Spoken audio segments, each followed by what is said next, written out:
একটা লাশ ঝুলছে এবং সেখানে অলরেডি সেই এন্টিটিটা, সেই খারাপ এনার্জিটা রয়েছে। সে শুনতে পাচ্ছে যে একজন আফসোস করে বলছে যে আমি আর ছাদে যেতে পারবো না এখন এই সব সমস্ত কারণে। হ্যাঁ, আর সে মনে মনে বলছে চল তোকে ছাদে নিয়ে যাবো রোজ। তো ওই কাকু ওই জানলার সাথে সুইসাইড করে।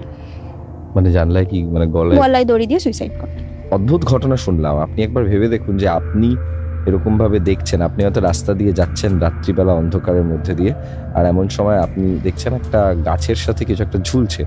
আপনি খুব সামনে গিয়ে দেখছেন যে একটা লাশ ঝুলছে গাছের ডালে, এবং সেই লাশটা যখন ঝুলছে সে চোখগুলো বাইরে বেরিয়ে এসছে এবং সে আপনার দিকেই মনে হচ্ছে যেন তাকিয়ে আছে।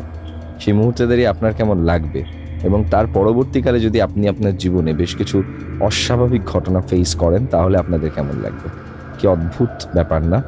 মানুষ চলে গিয়েও পুরোপুরি চলে যেতে পারে না, মানুষ ফিরে আসে বারবার।